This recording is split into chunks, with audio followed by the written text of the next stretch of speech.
आयोजन जो आज हुआ हमारे ग्राम रक्षा समिति, नगर रक्षा समिति के बैनर तले किया गया है। इसमें पुलिस विभाग जो हमारा है पूर्व से ही निर्धारित है कि हर जिले में इस तरह की समितियां गठित रहना चाहिए। क्योंकि हमारे कई वर्षों से झाबुआ में ये सुप्त प्राय थी, तो अभी रिसेंटली हम लोग ने यह निर्णय लिया कि हम गांव-गांव जाकर इस तरह के हम लोगों को जुड़े, ताकि गांव में और जो समाज में छोटी छोटी सी भ्रांतियाँ फैली हुई हैं उनको गांव वालों के साथ मिलकर, गांव के जो ग्रामीण जन हैं उनके साथ मिलकर, सभी वर्गों से, महिलाओं से, बच्चों से, पुरुषों से मिलकर उसको दूर करने का प्रयास करें। इसका मुख्य उद्देश्य हमारा यह है कि जो हमारे बच्चे या बच्चियाँ पढ़ाई जल्दी छोड़ देते हैं या उनके विवाह 18 वर्ष से पहले हो जाते हैं, तो हमें उसका प्रयास करना कि वो ना हो। बच्चे बेहतर नागरिक बनने के लिए संकल्पित हों, उसका प्रयास करना। साथ ही जो समाज में नशे जैसी चीज़ें व्याप्त हो गई हैं या अन्य जो बुराइयां हैं, डीजे बहुत अधिक व्यवस्था है, लोग सूदखोरी कर रहे हैं, उसके हम लोग बचाने के लिए इस एक ग्राम रक्षा समिति के माध्यम से प्रयास कर रहे हैं। सर, समाज सुधार के लिए कोई समिति बनाने की बात कही जा रही थी। जी हाँ, आज हमारे मुख्य वक्ता जी ने एक चूँकि इस पर हम लोग को एक आदेश दिया है, सुझाव दिया है कि ऐसा कुछ काम करें, तो मैं जल्दी आश्वस्त करता हूँ कि इस तरह का हम कुछ बैठकर बातचीत करके ग्राम वालों के साथ ही मिलकर एक कोई ऐसी समाज सुधार के लिए एक समिति बनाएंगे जिसमें गांव के लोग ही एक मुख्य भूमिका अदा करें और हम लोग सिर्फ उनको साथ में सहायता देते रहें। जिला स्तर की होगी समिति? बिल्कुल, हर गांव में ऐसा करेंगे और एक मुख्य हम जिला स्तर पर कर लेंगे। जी हाँ,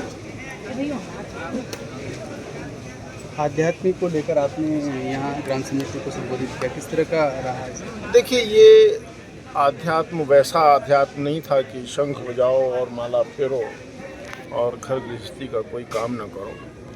ये एक माने में आप कह सकते हैं कि ज़िंदगी के लिए जो आध्यात्म है, जो व्यवहारिक आध्यात्म है, उस पर ये व्याख्यान था कि आध्यात्मिक ज्ञान द्वारा किस तरह से आप अपनी ज़िंदगी को और अपने समाज को बेहतर बना सकते हैं। उदाहरण के तौर पर मैंने भगवान श्री कृष्ण के जीवन की कुछ घटनाएं ली और उन घटनाओं के आधार पर कुछ आध्यात्म के सिद्धांतों का मैंने प्रस्तुतिकरण किया इन लोगों के सामने, और वहाँ से जीवन की किस प्रकार की शिक्षाएं मिलती हैं, ये बात मैंने इनसे की है। अच्छा सर, भानगड़ी प्रथा को लेकर भी आपने कुछ शब्द कहे? मैंने कहा ना इनसे, मैंने उस पर भी एक कहानी सुनाई कि आज अगर आपको कोई चीज़ अच्छी लग रही है, लाभ दे रही है, तो ये ना मान के चलिए कि आने वाली पीढ़ियों के लिए भी वो अच्छी है और वो लाभदायक है। आप स्वयं चिंतन करें, और ये प्रथा हो सकता है कभी अच्छी रही हो, जहाँ समाज के लोग बैठ कर के कुरीतियों को समाप्त करने के लिए स्वयं दंड निर्धारित कर दिया करते हों, लेकिन अब इसमें जो धन जुटता चला गया है, वो धन तो अनेकों लोगों को कंगाल बना दे रहा है। ज़मीन गिरवी हो रही है, गहने गिरवी हो रहे हैं। तो आदरणीय एसपी साहब ने और मैंने भी उनको प्रतिज्ञाबद्ध कराया कि इससे वो मुक्त होंगे।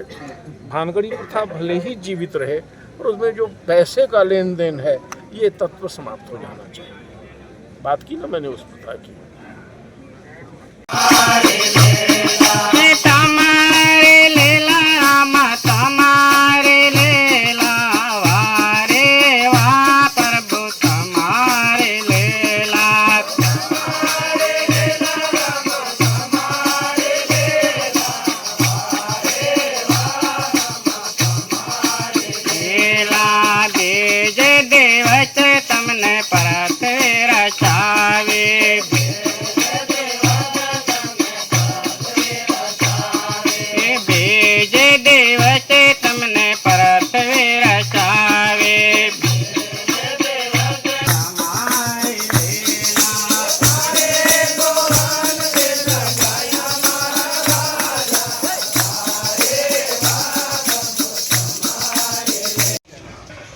और इंदौर से पधारे हमारे आदरणीय सर और हमारे सभी भगत मंडली के सदस्यगण, सभी का इस देव झीरी की पावन भूमि पर सभी का स्वागत करता हूं।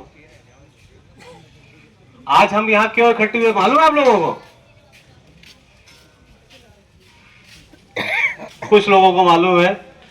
हम यहाँ इकट्ठे हुए हैं, जैसे हमारे गांव पुलिस जाती तो बड़ा डर लगता है ना, अरे पुलिस आ गई, तो हम सब ने सोचा कि आज हम सब लोग आप लोगों को बुलाएंगे और आपको पुलिस का दोस्त बनाएंगे। ठीक है, सबको सब आज से पुलिस के दोस्त हो और सब पुलिस के साथ में मिलकर काम करेंगे। जो क्या है, ग्राम रक्षा समिति हमारी है, हम सब लोग मिलकर काम करेंगे। अभी भी गांव में क्या होता है कि कभी देखा होगा बाहर से लोग आके हमारे यहाँ दीवार तोड़ के चोरी कर लेते हैं, करते हैं ना, करते हैं बहुत सारे लोग। अभी कल हम गांव पास में गए थे, बड़ी हेड़ी और एक छोटी हेड़ी गांव था, वहां पे लोगों ने, गांव वालों ने पैसे इकट्ठे करके कैमरा लगवा लिया पुलिस के साथ मिलकर। तो हम सबको मिलकर गांव की रक्षा करनी है। तो आज से आप सब लोग यहाँ जो आए हैं, हमारी जो गांव की रक्षा समिति है उसके सभी सदस्यगण रहेंगे और सबको माताओं और बहनों को, जब भाइयों को मिलकर काम करना है। पर हम आज यहाँ चूंकि इतनी पवित्र भूमि है, यहाँ पे मां नर्मदा जी भी है ना, कि नहीं है, नर्मदा मैया है यहाँ पे, तो एक शपथ लेनी है, छोटी छोटी सी, लेंगे ना? क्या शपथ होगी? कि हम भांजगड़ी नहीं करेंगे। ठीक है, भांजगड़ी करते हैं तो क्या होता है,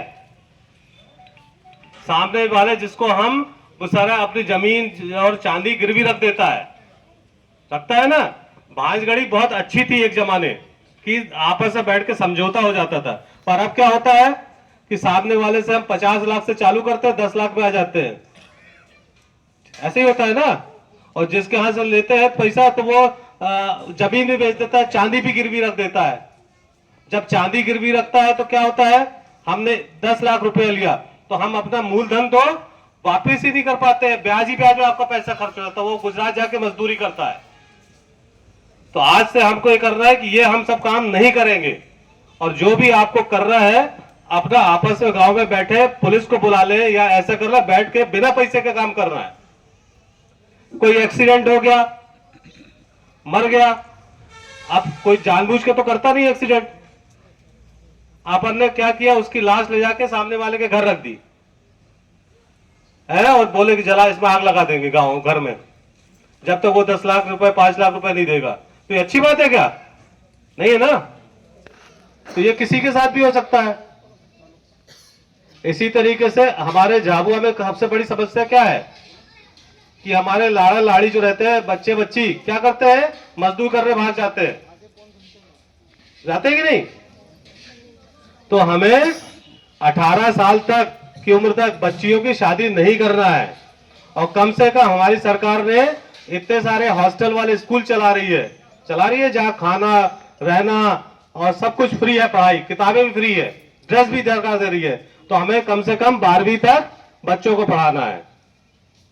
और जैसे हमारी वो सब इंस्पेक्टर 2 स्टार है ना, और सिपाही और ट्रैफिक में है, साइबर में है, ऐसे ही सब आपके बच्चे बच्चियां बनेंगे। तो हम क्या शपथ लेंगे कि सबसे पहले हाथ उठाएंगे अपनी आत्मा नर्मदा मैया और देवगिरी की बाबा की उसमें, कि हम 12वीं तक बच्चों को पढ़ाएंगे। हाथ उठाओ सब लोग, बच्चे और बच्चियों दोनों को पढ़ाना है। ठीक है। और दूसरा बात हाथ उठाने की, 18 साल तक हम बच्चियों की शादी नहीं करेंगे। ठीक है ना। अब शादी से बात आई मेरी, अपने यहां शादी होती है तो शादी में और तूफान कितनी जाती है, 50 और कम से कम 20 तूफान खाली जाती है ना। तो किसका नुकसान हो रहा है? जिसके यहाँ शादी हो रही है, जो ले जा रहा है ना। तो हम जितने 5 गाड़ी ले जाओ, ज्यादा से ज्यादा 25 गाड़ी खाली जा रही है, क्या फायदा है? ठीक है। तो अधिक गाड़ियां, अधिक तूफान नहीं ले जाना। जितने भी हमारे बाराती जा रहे हैं, 8-9 लोग बैठ जाते हैं तूफान में, कि नहीं बैठ जाते? तो अगर 30 लोग जा रहे हैं, 3-4 तूफान में हो जाएगा। 30 तूफान ले जाने में तो अपनी नुकसान होता है ना। और शादी में क्या होता है, डीजे बजता है। डीजे अच्छा है क्या? बताओ। बूढ़े बुढ़िया तो निपट जाएंगे, है ना। बुढ़े बुढ़िया तो बेचारे निपट जाएंगे उसकी आवाज सुन के। और जो हमारी माताओं के, बहनों के, जिनके जो गर्भवती है, उनका बच्चा जो सुन लेगा ना वो डीजे के आवाज, तो बहरे कान में आवाज सुनाई देना बंद हो जाएगा उसको। ठीक है। तो डीजे नहीं बजाओ। डीजे में आपका ही पैसा लगता है ना, हम उधारी लेके पैसा लेते हैं और पैसे से फिर क्या होता है, वो हमारा पैसा चुका ही नहीं पाते हैं और हमारे लाड़े लाड़ी वहां गुजरात जाके मजदूरी कर रहे हैं। तो ये डीजे भी दो बॉक्स से काम चल जाएगा बजाय डीजे से। तीसरी बात और क्या आती है, शादी में बियर पीते है ना, आजकल बियर चल रही है और टीन वाली, तो अच्छी है क्या? उससे नुकसान होता है। कहां रखते हैं टीन वाली बियर? गोडाउन में, है ना, जहां से लेते हो गोडाउन में रखते हैं। गोडाउन में क्या होता है, चूहे गिलहरी ये सब रहते हैं कि नहीं रहते हैं, चूहे गिलहरी, और वहां वो अपना मल मूत्र सब त्याग करते हैं। और चूहे को मारने के लिए फिर जो दुकानदार है वो दवाइयां डालता है, और हम फिर वहीं से बियर की बोतल लेके पीते हैं। एक बोतल यहां पे दवाई डली है, ठीक है, यह उसका मलमूत्र है, और हम क्या करते हैं, ऐसे खोलते हैं और ऐसे पी लेते हैं ना। तो जहर या गंदगी कहां जाती है? हमारे पेट में चली जाती है। तो जो 40 साल का लड़का है वो 60 साल का लगने लगता है। देख लो अपने यहाँ कई लोगों को, है ना, सही देखो माता जी सही बोल रही, सही लगा है बिल्कुल। और सबसे बड़ी चीज क्या हो रही, जो जितनी भी घातक है दवाइयां, इनसे क्या हो रहा है, सबसे ज्यादा बीमारी क्या फैल रही, कैंसर फैल रही ना। तो ये हमको नहीं पीना। आपकी ताड़ी तो अच्छी है, ताड़ी अपन तो शुद्ध वहीं से निकालते हैं। जो अपना पुरानी चली आई है ताड़ी वो ज्यादा अच्छी है, मटके में हम निकालते हैं, शुद्ध ताजी रहती है, वो नुकसान भी नहीं है। तो ये बियर क्यों पीना? तो हमारे बियर से क्या होता है, पैसे का भी नुकसान हो रहा है और शरीर का भी नुकसान नहीं हो रहा है। तो ये चीज हम चाहेंगे, हम सभी चाह रहे हैं, और सब लोग मिलके, सरपंच साहब, तड़वी, सब मिलके और गांव के सब लोग मिलके इन 2-4 चीजों को हम दूर कर लेंगे तो आप लोगों को गांव गुजरात में जाके मजदूरी नहीं करना पड़ेगा। और हमारी माताएं, बच्चे जितने भी है, बच्चियां अगर पढ़ेंगे तो ऐसे ही सब इंस्पेक्टर और सिपाही बनेंगे। को आप में से कुछ लोग कलेक्टर एसपी बन के आएंगे, ठीक है। चलिए એટલે ये 4 વાત તમને બતાડી, 5 વાત એને ધ્યાન રાખવું, ડીજે નથી વગાડવું, ઠીક છે, ભાંજગડી નથી કરવી, દારૂ નથી પીવો, और હું 12મી તક ભણાવું, ઠીક છે। હા, મેં આમંત્રિત કરું છું આપણા વીતમાં મોટા પરમણા છે, મોટા પામણા છે, તો મોટો પામણો હોય તીન શું કરીએ, આખું ગામ જાય તીન લેવા, ઠીક છે। राम अमरी के बहादुर पिता जा खोदरिया जी, घूम सिंह पिता सोमान जी यहाँ पधारे।